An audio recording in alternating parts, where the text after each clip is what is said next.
শোনো রূপকথা মা, এই বিয়ে আমি এ বাড়ি থেকে কিছুতেই হতে দেবো না কো। ও ভেবেছে যে আমার ছেলেটাকে কনভিন্স করে এই বিয়েটা এ বাড়ি থেকে দেবে, তা হবে না, আমি দেবো না। আমরা কেউ থাকবোই না এই বিয়েতে।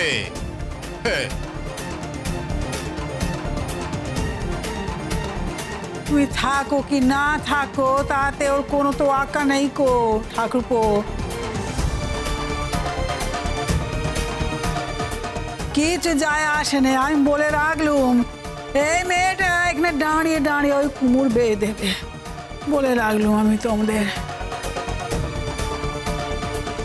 কিন্তু এটা যদি হয় না মেজকি, মেজকি আমি বলে দিলুম আমরা কেউ এখানে থাকবো নি, মোটে থাকবো নি।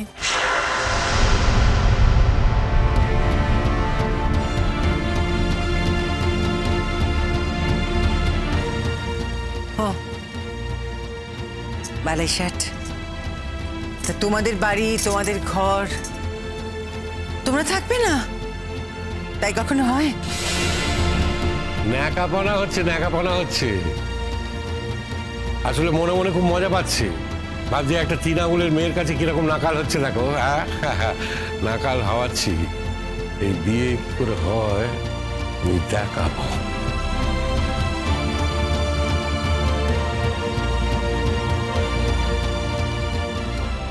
আর আমিও দেখব এই বিয়েটা কে কি করে আটকায়।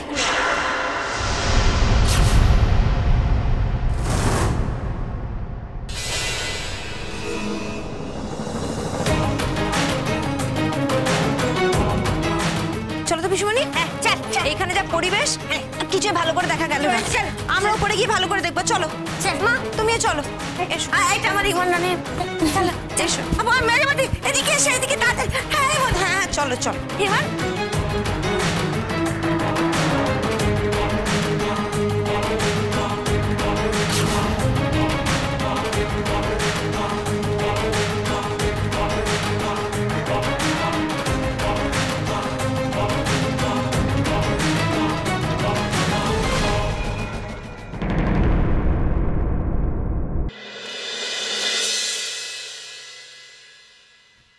বলুন কত টাকা দেবেন?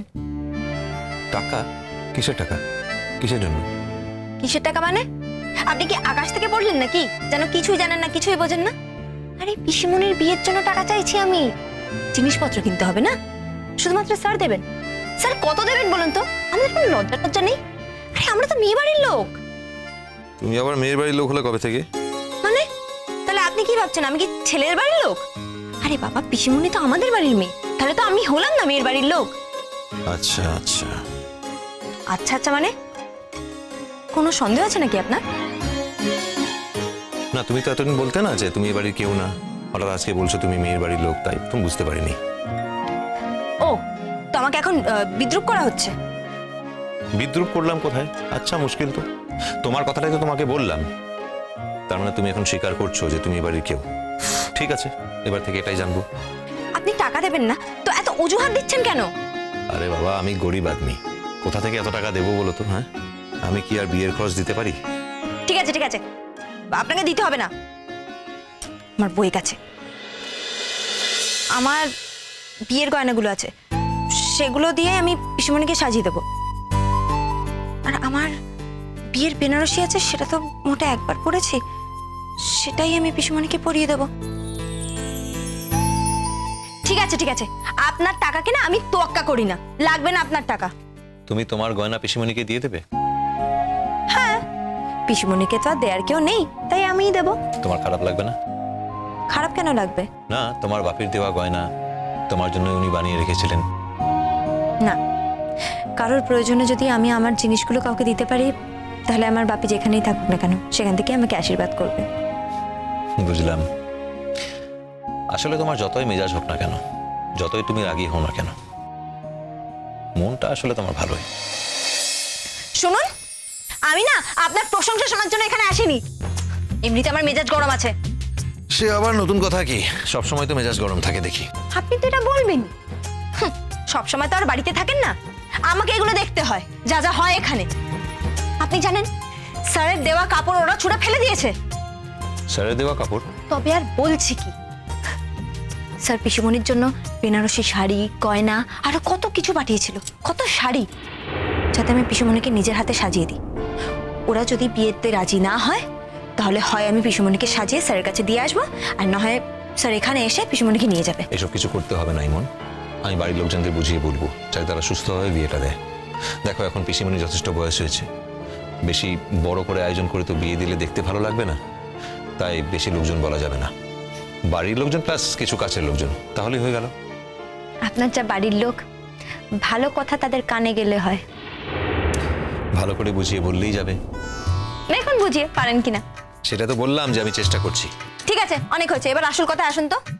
কি আসল কথা বলো? নোট নোট নোট নোট দিন, টাকা। কত টাকা লাগবে বলো, দিয়ে দেবো। আরে আমি সেটা এখন থেকে কি করে বলবো, আমি তো কোনো লিস্টই করিনি। তাহলে লিস্টটা বানাও, তারপরে বলো কত টাকা লাগবে, আমি দিয়ে দেবো। আচ্ছা বলছি, পিসমনির জন্য একটা বেনারসি, 15। ভালো শাড়ি বলতে কাঞ্জিভারাম, তসর, ভালো তাঁতের শাড়ি, বাড়ি পরার জন্য কিছু হালকা শাড়ি, পিসমনির জন্য হালকা গয়না, কিছু ভারী গয়না, স্যারের জন্য ঘড়ি। এই দাঁড়া দাঁড়া দাঁড়া দাঁড়া, আর ধরতে পারছি না। এতগুলো জিনিস অনেক খরচ তো, কোথা থেকে দেবো এত টাকা বলো তো? কেন বড় মুখ করে যে বললেন, কেউ না পাশে থাকলে আমি আর তুমি মিলে পিসিমনির বিয়ে দাঁড়িয়ে দেব, কি হলো এখন? তুমি তো জানো নতুন চাকরি আমার, যতই মুখ ভরা পোস্ট হোক না কেন, মাইনে তো অল্প না আমার। আসলে না আপনি খুব কিপটে। হ্যাঁ তা একটু কিপটে আমি। কে বললাম একটু কিপটে বটে। হ্যাঁ, আপনার ওই কিপটেমি না আমি ছাড়িয়ে দেবো। সেটাও জানি, বুঝতে পেরেছি আমি। আপনি কি ঠাট্টা করছেন নাকি আমার সঙ্গে? না না না না না না, এত বড় ভুল আমি করতে পারি? তোমার মতো একজন গুরুগম্ভীর ব্যক্তিত্ব, হেডমিস্ট্রেসের মতো পার্সোনালিটি, তার সঙ্গে আর ঠাট্টাই আর কি করা যায় বলো? অনেক কিন্তু ইয়ার্কি হয়েছে। হ্যাঁ, এবার আপনি আমাকে সিরিয়াসলি বলুন, আপনি আমাকে টাকা দেবেন হ্যাঁ কি না, না হলে আমি নিজে ব্যবস্থা করছি। কোথা থেকে ব্যবস্থা করবে শুনি? আপনি আমাকে টাকা দেবেন হ্যাঁ কি না, না হলে আমি নিজে ব্যবস্থা করছি। কোথা থেকে ব্যবস্থা করবে শুনি? হ্যাঁ, আপনি এখন সেই সুযোগটাই নিচ্ছেন। ঠিক আছে, আপনি এখন আমাকে আপাতত ধার দিন, আমি আপনাকে শোধ করে দেবো স্কলারশিপের টাকাটা এলে। তোমার তো টাকা পয়সা কিছুই হাতে আসেনি স্কলারশিপের, আর স্কলারশিপে কত টাকা পাবে যে এত টাকা শোধ দেবে তুমি? একবারে দিতে পারবো না, বারে বারে দেবো। আর আমার বাপির টাকা তো আছেই। ওরে বাপ রে বাপ, এক যুগ ধরে একই কথা শুনছি, বাপির টাকা বাপির টাকা। এই আপনি এভাবে বলবেন না তো, আমি বিয়ের পর থেকে একবারের জন্য সুন্দরপুরে গেছি। হ্যাঁ, এভাবে বলছেন কেন আপনি? তাহলে আমি এক কাজ করছি, আমি কালকেই সুন্দরপুর চলে যাব। শোনো, আমি কি বলেছি টাকা দেবো না? হ্যাঁ কেন? সুন্দরপুরে যাব বলেছি, অমনি ভুল পাল্টে গেল। হ্যাঁ তা গেল। কি বললাম তা গেল। কেন? আমি সুন্দরপুরে গেলে আপনার কি? অনেক কিছু। কি বললাম অনেক কিছু, তুমি বুঝবে না। বুঝতে চাইও না।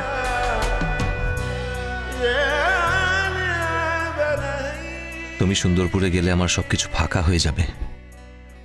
এই বাড়িতে থাকতে থাকতে তুমি এখন একটা অভ্যেস হয়ে গেছো। তোমার সঙ্গে যে ঝগড়া করি, এটাও আমার একটা রিল্যাক্সেশন। ওসব তুমি বুঝবে না। তা টাকাটা কবে দিচ্ছেন? দিয়ে দেবো, আমার কাছে যা যা আছে সবটা দিয়ে দেবো। চেক বইটা সই করে রেখে দেবো, সেখান থেকে টাকা তুলে যতটা লাগে খরচ করবে, বাকিটা ফেরত দেবে, হয়ে গেল। না না, সবটা লাগবে না। বললাম তো টাকাটা দেবো, ওখান থেকে যতটা লাগে খরচ করবে। ঠিক আছে, তাহলে আমি কিন্তু আপনাকে পুরো হিসেব দেবো। আমি কি হিসাব চেয়েছি তোমার কাছে? আপনি না চাইলেও আমাকে তো দিতে হবে। দেখুন, কারোর কাছ থেকে যখন কেউ টাকা নেয় তখন তাকে ফেরত দেওয়ার সময় সবটা হিসেব দেওয়া উচিত। কারো কাছ থেকে নেওয়া আর আমার কাছ থেকে নেওয়া দুটো কি এক হলো? আলাদা কিসে? কারোর কাছ থেকে টাকা নেওয়া যা, আপনার কাছ থেকে নেওয়া ঠিক তাই। ওকে, বুঝলাম। তার চেকবুকটা কখন দেওয়া হচ্ছে? চেক বইটা আমি রনু, একটু আসবো?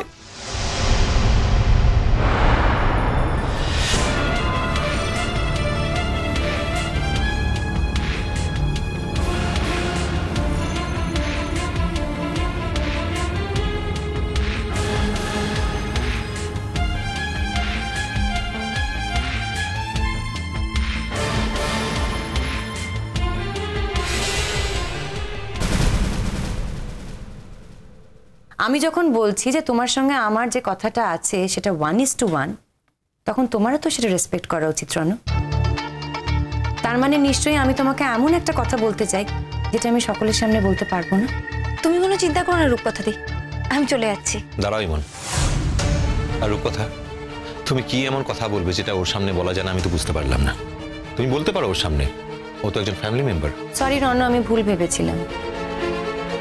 আমি ভেবেছিলাম তোমার থেকে আমি যদি একটুখানি সময় চাই তাহলে তোমার ইমনের সময় থেকে তুমি সেটুকু সময় আমায় বার করে দিতে পারবে, তাতে কিছু ক্ষয়ে যাবে না। কিন্তু এখন দেখছি নিশ্চয়ই কিছু ক্ষয়ে যাবে, তাই তুমি আমায় সময় দিতে পারছো না। কুসুম দোলা কুসুম দোলা।